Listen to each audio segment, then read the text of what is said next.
Hello media creatives and welcome to this tutorial. Here I'll show you the step-by-step of coloring process of my latest watercolor. So I've already done the linear drawing and now on to the coloring. I'll be using 3 watercolor brushes for this sketch. So with the widest brush, it's a flat one, you can see that I'm covering the space of the room. So I really love using several brushes because it speeds up the process. Plus, when you work with watercolors, you don't need to clean your brush very often when you're using several brushes. So when you need a particular color, it might be already on the brush. Also, it's very handy to put all the shadows with this kind of brush. Now, as you can see, I'm switching to round brush. This one is, what is it? Let me check, by the way. The number is number 8. Number 8, and also I'll be using the thinnest one will be number 3 from Da Vinci. And links to all these brushes I'll put in the description of my YouTube video. So the first wash is done and it's a bit more dry.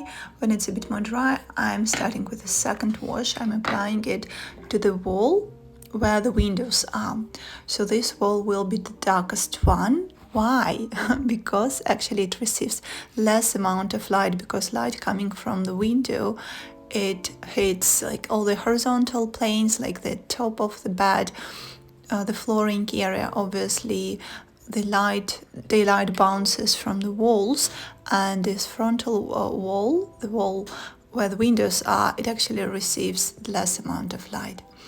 Now I'm switching to these plants. I'm using darker tone, so I'm mixing, I think it was ultramarine with some golden ochre and a bit of green.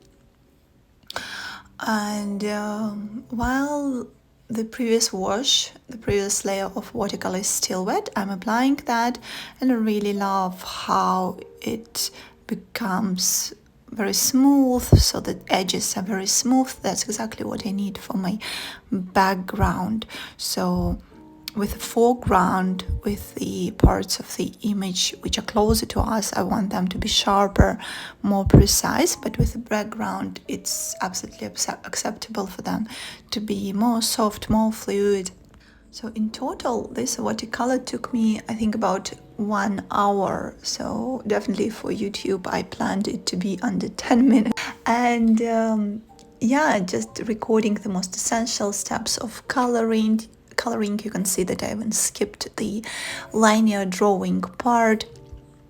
Also, I really love when soft jazz music is playing on the background. It can be jazz, it can be some other soft music, sometimes sounds of nature, mantras. Also, I really love them, very soothing mantras. So hopefully YouTube will not ban this video for the copyright reasons of this music.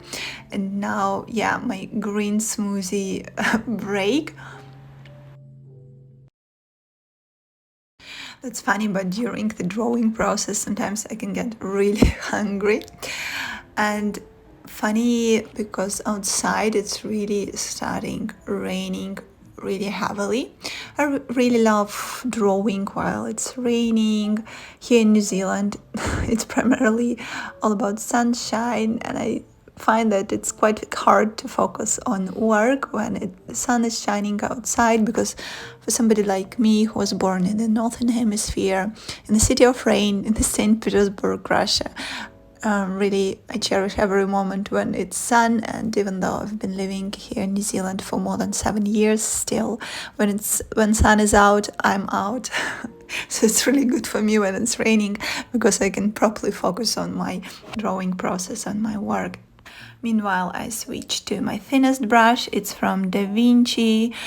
And I'm using golden ochre for those cornices. Also, I'm spreading this color that's on the tip of my brush throughout the entire sketch, the parts of this classical chair. I'm going over the furniture. So this really optimizes the process of watercoloring because it just speeds everything up. And now I'm back to my big brush. It's a really big one when I look at this video, and I'm working with the drop shadows. So drop shadow from the bed, and in the lit-in area like this one, I work lighter. So I really want this differentiation between light and shadow. Also, remember the first layer I did shades, so this shaded area of the bed, this own shadow, and now I'm working with the drop shadows. By the way, I've reached the final stage of my drawing. It's the final, I've already told that, the final stage. This is when I start introducing final details, like the frames, of course, this sun-tanned beautiful body, and focusing on these folds and adding all those beautiful roses. Also, I find that ceiling, we don't really want to leave it white because it looks very distracting when it's purely white. So I apply some shade on top of it, some shade of gray, light though, but still it kind of grounds the entire drawing. So the very, very final accents with my thin brush before I start framing. As I mentioned, I set myself 1 hour to accomplish this watercolor, so I wanted to keep it very light-hearted, full of sunshine, kind of good energy. Because with watercolor it's really important not to overdo it. This technique doesn't like to be very heavy. Of course, watercolor is like an actress. It can mimic any style that you want. It can look very academic, and you can achieve even 3D realistic, like almost photo qualities with watercolor layers. But I really love to keep it light and like full of light and time myself.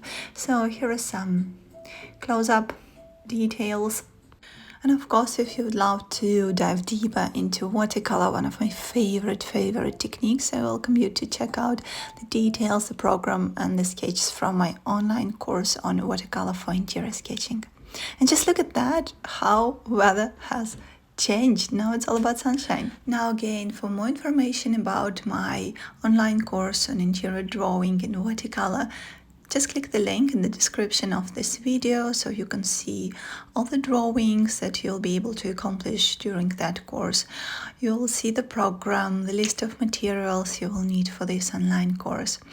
Also in the description you will find the Amazon links to the brushes and watercolor that I used for today's sketch. And of course, subscribe to my channel if you haven't already. Give this video a like, comment below, and share this video with your friends.